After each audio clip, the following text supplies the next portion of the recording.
Akkam jirtuu kabajamtoota fi jaalatamtoota hordoftoota Adamsiyu. Har'a immoo waan addaa tokko isiniif qabadhee dhufee jira. Innis dookumantarii darbuu bara 2014ti.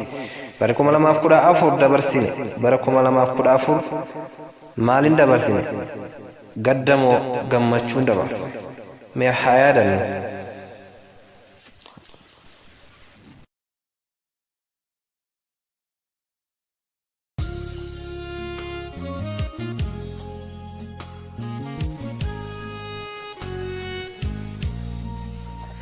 Bara 2014 maaliin dabarsine? Gaarummaan moo badooman dabarsine? Egaa kabajamtoota fi jaalatamtoota hordoftoota koo, barri 2014 gaaris tahee badaas tahu nu bira darbee jira. Egaa barri darbuun homa jiru garuu barri 2014 immoo wanta baay'ees nama baay'ees nu biraa fudhatee deeme, akkasumas wanta baay'ees nuu fidee deeme. Barri 2014 bara itti jijjiirama jireenyaa baay'ee itti arginee fi akkasumas bara itti gaddaa fi gadadoo hedduu gaggeessaa turreedha.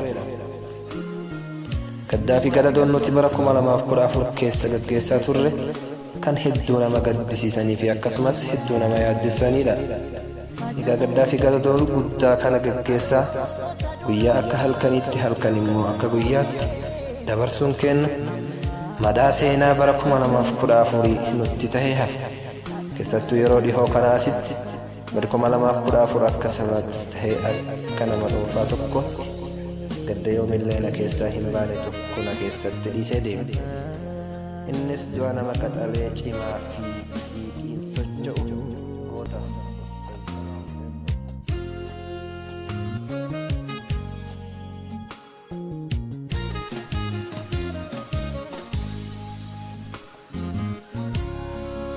Ustaaz Kamaal Hebboo qaxalee ilma sabaa kan akka biiftutti osoo bahaa jiru kufeedha. Ustaaz Kamaal Hebboo abbaa isaa Hebboo Irbaayyee fi haadha isaa Shuuqoo Haji Ahmad irraa bara 1984 kutaa Oromiyaa godina Baaleetti dhalate.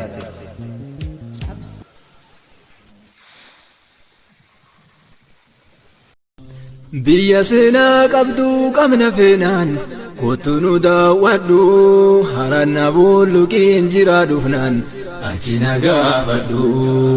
Biyya seenaa qabdu qabna feenaan kottu nu daawwadhu, dalloo mannaan jira dhufu feenaan achi na gaafadhu.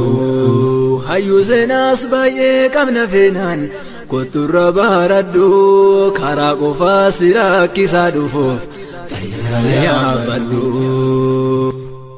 Biyya seenaa qabdu qabna feenaan kottu nu daawwadhu, baalee roobeen jira dhufu feenaan.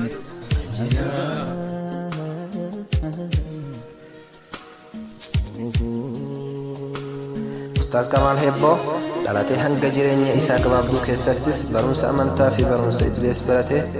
Akkasumas Ustaaz Kamaal Hebboo uumamaan nama dandeettii kennaa addaa qabu yoo ta'u, dandeettii isaatis tan akkaan namatti toltuudha.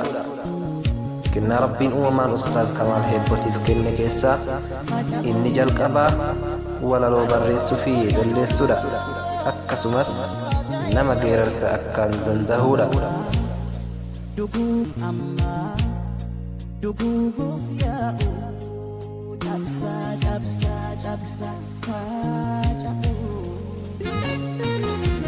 Egaa Ustaaz Kamaal jireenya isaa gabaabduu keessatti walaloo bifa nashiidatiin yeedalleessuudhaan yeroo gabaabduu keessattis nama beekamtii fi jaalala guddaa uummata biratti argateedha. Ustaaz Kamaal Hebboo nama sagalee isaa filannoo malee qalbii nama boji'uun onnee namaa seentudha. Akkasumas Ustaaz Kamaal Hebboo nama geerarsaan onnee jibbiisan guutamtee raasuun gara jaalalaatti deebisuudha. Darraan galaana daakee je'ee qaxxaamuree gaararraan keessummaan dhufaan ji'a naqee baltooree har'aa. Warri Eeshiyaa jirtan na fudhadhaa bahararraa, karaa miilaanii malee gaheera basaasurraa. Warri Awurooppaa jirtan na fudhaa Liibiyaarraa, galaana diimaa cehee dhaabbataa ragamarraan.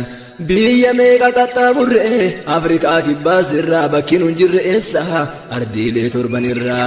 Qaamaan gargar baanullee yaadaan walumaan jirraa, waca simbiraa dhagaye.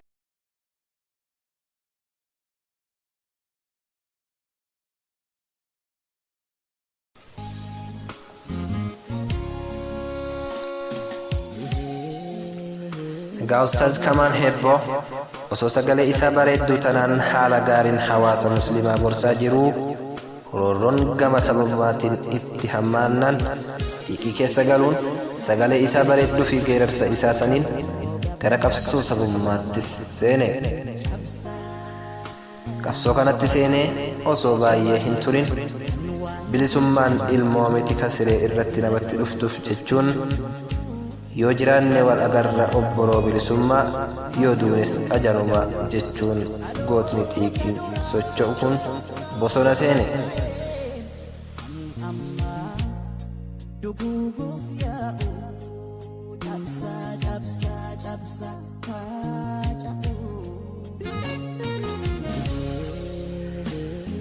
Dhagaagonni umrii hin dheeratu seenaa dheerata akkuma jedhamu san waxabajjii 11 bara 2014 oduun belbeltuun gurra namaaf hin tolle takka dhagahamteen. Oduun sunis gootichi qaxaleeruma sabaa Ustaaz Kamaal Hebboo du'e kan jettuudha. Oduun kun namoota baay'eef dhugaa itti fakkaachuu diddus gara boodarra deemtee dhugaa taatee argamte. Egaa ilmi namaa kamiyyuu du'arraa hin oolu.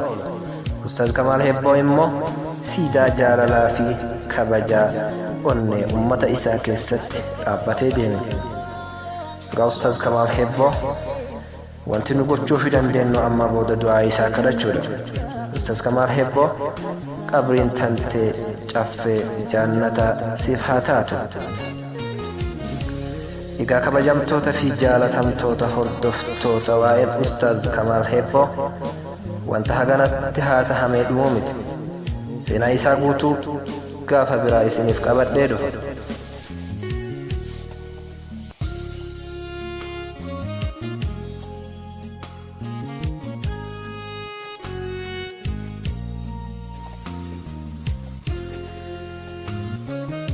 Egaa kabajamtoota fi jaalatamtoota hordoftoota koo barri jijjiiramuun waan hedduu nama yaadachiisa ka jedhu san anis nama qaalii osoo an bakka guddaan gaha jedhee eegu nu biraa tare kana yaadadhe.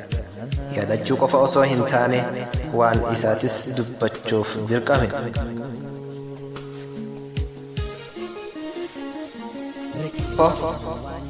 Dokumantarii yaadannoo bara 2014f isiniif qopheesse asumarratti xumurama. Dokumantarii kana qopheessuun kan isiniif dhiheesse Adam Abdullatiif jedhama. Hanga sagantaa biraatiin walitti deebinutti nagahaan tura.